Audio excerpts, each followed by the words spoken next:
Welcome to Mass Effect Adventum, Bane Chronicles. This is an audio read of the fanfic based off of the Mass Effect game and the amazing Mass Effect tabletop RPG podcast known as Adventum. Characters, places, and the stories are built in the world of Mass Effect and the tabletop RPG Adventum progress. Spoilers will be revealed for both the Mass Effect games as well as the podcast currently airing once a month. Be sure to follow the Adventum crew as they journey through the Milky Way galaxy and beyond on your favorite podcast platform. Like and rate this audio read, as well as the Adventum tabletop RPG this fanfic is based off of. This audio read is a product of JATF Productions. Warning, please be advised that this audiobook has music and sound effects throughout each episode. Thank you and enjoy.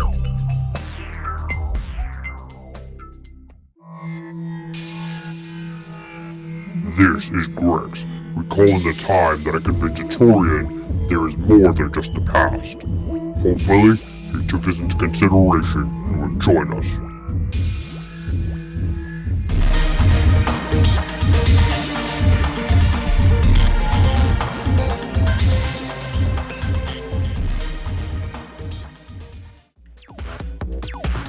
As I waited for this Turian to show up, I kept my eyes on the Solarian.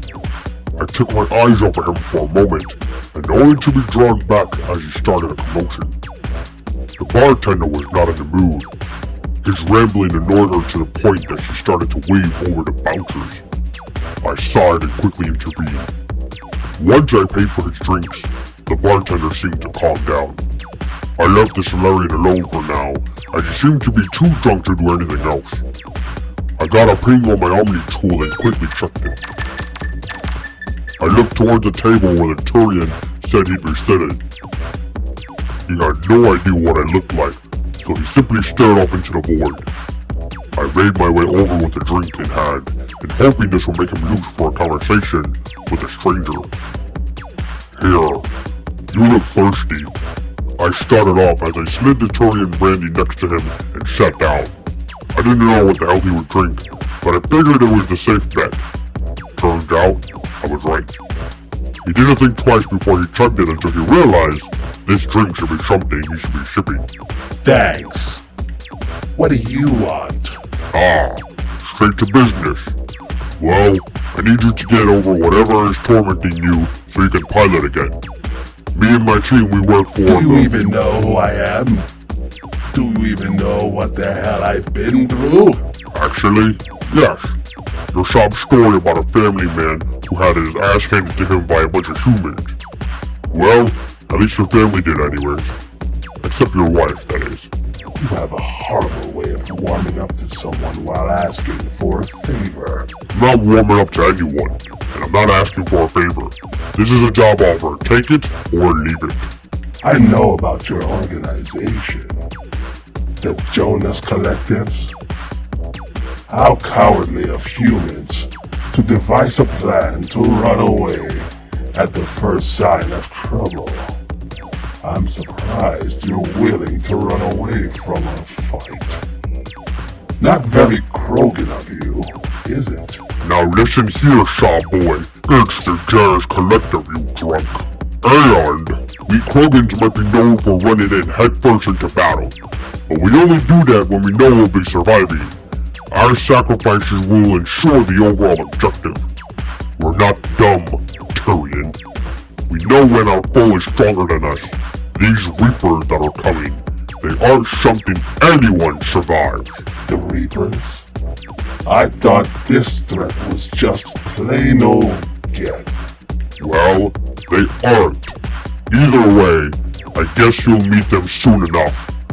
I would rather live in a new galaxy than be slaughtered by creepy machines. Wait. Did you say a new galaxy? I was under the impression that the Jonas Collective was simply going to hide someone or evade the Reapers. I never thought. So stop wondering and come find out what you're missing. There's plenty of room, so I'm told. And obviously they want to give you a second chance at living a proper life. Why waste your energy doing nothing, when you can awaken that spirit you had in you when you were in the military? He paused for a moment as my words must have stirred something within him. I could have sworn my small speech was making him sober. You're right. I've been wasting my spirit and not channeling properly. Thank you, Grixx. I'll come with you to your ship. With that said, we both walked out of the club and headed to the ship. Mission accomplished, I guess. It was the easiest task I've ever done. After we entered the ship, I showed the Turian his sleeping quarters and headed to the cockpit. To my surprise, Viper was waiting for me. She was sitting in the pilot's seat facing the door. I blinked a few times and waited to see if she would get up. It was hard to read her sometimes with that damn helmet she was wearing all the time. Tell me something, Grixx. How did you obtain the Turian's information so easily? Well, that's an easy one. I have connections with many pilot guilds. Yes, of course. An outside source gave you this information. Correct? Yeah. Why did you ask if you already knew the answer? Because the simple thing that should have been done was check the JATF collective database for this information. If they had it already, why dig for it? Well, you see... They don't. I paused for a second as her words confused me. I thought for a moment, then continued what I was going to say before she interrupted me. I never thought to check the JATF collective database, to be honest. I never had a need to do it before, so I thought we'd do things the normal way. Either way, the JATF collective doesn't have our drunk Turian on file. This means they didn't need him to begin with. I'm not following you here. If you have something to say, Viper, just be direct. The raid that delayed our arrival to the station wasn't by accident. They were paid to kill us and return the ship back to the JATF collective. Now, why would pirates be paid to raid a ship and return it back to its owner? How would they even know who the ship belongs to? Viper, what you're saying is that the JATF collective put a hit on us. This is a pretty bold statement, so be careful. Indeed, it is a truthful, bold statement. I put the puzzle together once I came here and changed back into my Viper suit. When Lupius called me, he said he had a run-in with the Vulture before he finished his mission. I checked the station's log, and only 2 Vultures were registered to dock near this location. They were flagged as Blood Pack members by security. The station was on alert and very aware of them and kept a watchful eye.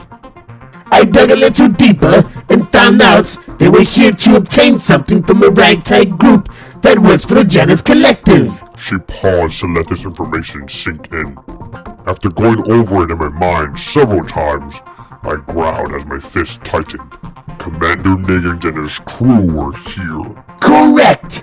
They work for the JATF collective, so why send us and them to accomplish these tasks if one team can handle it alone? I believe the JATF collective didn't want us to arrive here. We weren't supposed to make it. This means... The JATF collective just made a new enemy. I finished for her. She nodded her head in agreement as she got up and walked towards me. Do me a favor, Grixx. Ignore everything you're about to hear. She told me and moved past me into the corridor. I waited for a moment as I kept my eyes fixed on the console in front of me. I heard her grab her weapon and load it. And then, a few moments later... Oh yeah. She is pretty pissed off now. Grixx! Meets me in the hangar bay! Lupius is on his way! She shouted as she headed down the corridor. I couldn't help but smirk as I turned around and headed towards her. I guess we're back to being our old normal badass selves. Nightbane, the bane of existence. No one messes with us and gets away with it.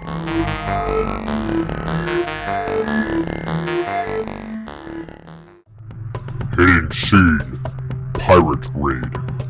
This happened before we reached the Sicario station. We were attacked by pirates. And somehow, I met up with an old friend. For once, I was away from the pilot seat and preparing my gear for this mission on the Sicario station. I know I was only there to convince a Turian to join our cause. However, you never know what might go down. I overheard Viper and Lupias talking in the corridor. It sounded like our plan was going to change a bit. It was a good thing I was coming prepared. As I finished packing up, my Omni tool started to alert me that something was approaching our ship. I checked the alert and immediately rushed out to go to the cockpit. I nearly ran over Viper and Lupias as I hurried to the front of the ship. I checked the alert on the console and growled with anger. We got an incoming ship. They're not friendly either. They're pirates. I shouted over my shoulder. Viper looked over the alert as I narrowed the search field to figure out which way they were coming. They're 10 minutes out, slowing down as they approach. They don't seem to have locked their weapons on us, which is odd because they're stacked with firepower. They don't want a dogfight. They want to board our ship. They're raiders. High-paying raiders. Lupias informed us. I'm pretty sure Viper already knew this. He was simply speaking just to tell me. Well, that works in our favor, since this ship the Janus Collective gave us really doesn't have guns like they do. We'd be the sinking ship if we tried fighting them. Let them board the ship! That isn't a large raiding vessel. It houses a small crew, which means we'll be able to take them on without a problem. Grixx, stay here. If any of them get past us, kill them. Lupias, you're with me. Prepare for battle! Viper instructed. She then turned around and started walking away. Lupias nods his head and snapped something off his Omni tool. He handed it to me and smirked. It's a cloaking device. Activate it if any of them slip by us, then take them out with ease from the shadows. I know that isn't how you Krogans fight, but it may be our best bet for gathering information. In other words, we need some of them alive. He told me as I snapped the device into my Omni tool. Don't make a bloody mess. Got it. I replied as he headed out and closed the cockpit door behind him. I checked the cameras of the ship and switched to the outer cameras. I soon spotted the ship approaching. I was on edge as I kept thinking about what Viper said. This was a small raiding party. Not only were their numbers low, but they didn't even try to fire on us at first sight. The last strange part about all of this was the location. I dropped this out of FTL in a very remote location. Not everyone knows about this fueling station out here. The fact that they were waiting for us here must mean they already knew we were going to this station. I was getting in my head and needed to focus. Besides, we're all mercenaries here. This is the price we pay for pissing off people. Alright, here they come. We're going into radio silence until we're all clear. I informed them as I watched the ship slowly line up with ours. Their cargo bay doors opened, which revealed several Batarians lined up and ready to board our ship. I could tell they were Batarians by their helmets. Grixx, make it nighttime here. Also, open that door for them. Before I could answer him back, the alert beeped on the console that told me the cargo bay doors were opening. Their mass effect field was still in place, which allowed the oxygen to stay within the hangar. They opened the door by themselves? How the hell did they open the doors by themselves? I nearly shouted as I quickly inputted a few commands into the console. Suddenly, the lights went off. I got another alert on the console indicating that they were trying to turn them back on. Huh. Nope. Not going to work. You don't have full control of the ship, I told myself as I watched the cameras. Of course, I didn't think to shield the cameras from any hacking attempts, as they all went down. Now I was blinded to the action that was about to take place. Well, all I can do is wait here, I guess. I whispered and took out my shotgun. I faced the door inside as I waited. It took a while before I could hear any action at all. Muffled gunfire could be heard down the corridor. There was some chatter coming from the pirates moving toward the ship, and a lot of dying it would seem too, as their cries could be heard when they were eliminated. Stay alert, he didn't go far.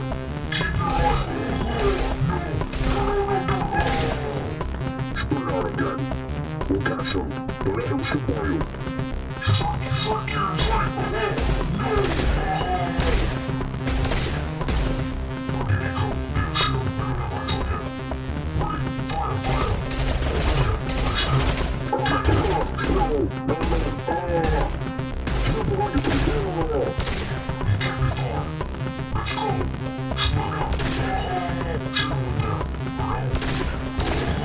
As much as this delighted me, I remained focused on the door.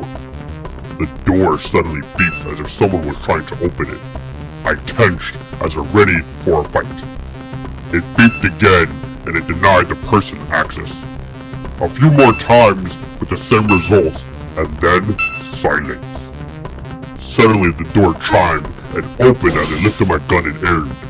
Before I can pull the trigger, I froze as the Turian had his hands up and stared me in the eyes. Hello, Venom. Or is it just Grixx now?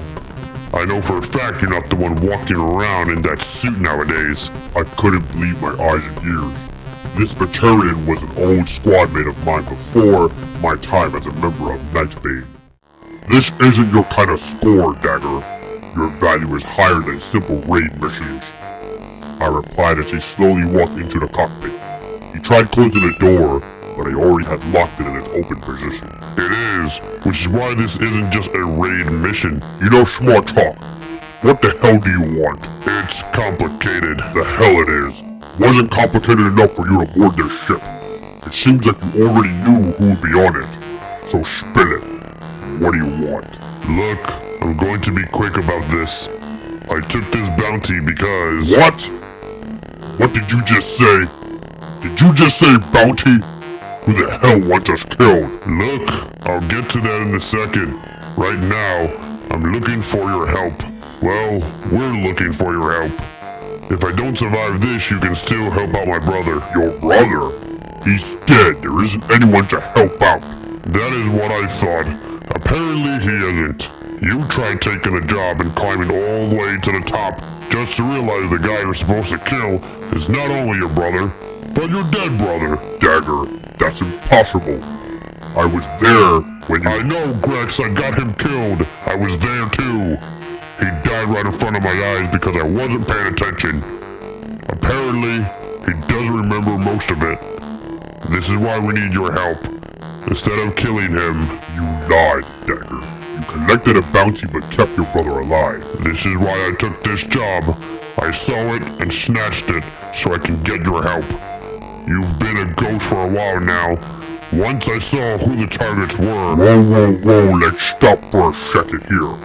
This hit is on all of us? One bounty for the entire Citadel gang called Bane. They have this ship flagged as stolen too. Returning the ship to the owner was an additional reward. I thought about this for a moment, but I didn't think too long as I knew I was running out of time. Viper and Lupius were running out of pirates to kill. Fine, I'll help your brother. Send everything to my Omni tool. I told him, to which he immediately started typing away on his Omni tool. After a few moments he sighs with relief and nods his head at me. It's done. Thank you so much, Grixx. His body dropped to the floor as my shotgun barrel smoked lightly from the shot I fired. He wasn't even wearing shields. Not that it would have saved him, just lengthened how many times would have fired upon him. I crouched down next to him as he struggled to stay alive. Look, I'll help your brother in any way I can. I have a feeling we're going to disband this group until this heat settles down. During this time, I can see what I can do about your brother. I promise, I'll figure this out. Sorry about ending your life. My team wasn't going to let you live regardless. I know the reputation of Bane. I know this was a one-way trip for me. I didn't bother bringing a bunch of men with me because my true mission was finding you. And found me you did. Sleep with the spirits, and may they guide you from here on out. His eyes closed as his tense body became very relaxed. I sighed with annoyance as I got up and stared down the corridor. My heart skipped a beat for a second as Lupius was standing over a dead Turian, staring at me with those soulless eyes of his. We didn't say anything to each other for a moment. Then he broke the silence. All clear. Bring the lights back up. Also, we're meeting a friend of mine that will take care of these bodies for us. Sorry about your friend. Lupius, I think we need to If there was a conversation shared between you and the dead guy on the floor, then keep it to yourself. The less people know about you and your affairs, the better. Who knows? We might be disbanding the group soon, due to the fact that there is a bounty on all of us now. Do what you need to do, Grixx. Ask for help if you need it. We're always here to help each other out, so you're never alone. With that said, he simply walks down the corridor, dragging the dead body behind him. I smirked as I thought about his comment. My face turned up again as I looked at Dagger's dead body on the floor. Whoever placed this bounty on us just crossed the line. We'll find out who did it, and when we do, they'll be begging for mercy.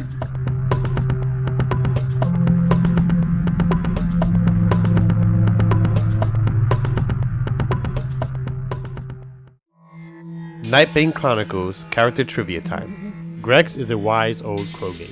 He took in the beliefs of the Turian and can relate to most of them, as they are smart when it comes to battle planning. A lot of times, he doesn't fit in with Krogans because they go head on first, but he likes to analyze the battle before he strikes. Once again, thank you to our good friend Steven for voicing the Turian in this episode. We appreciate all your time and effort.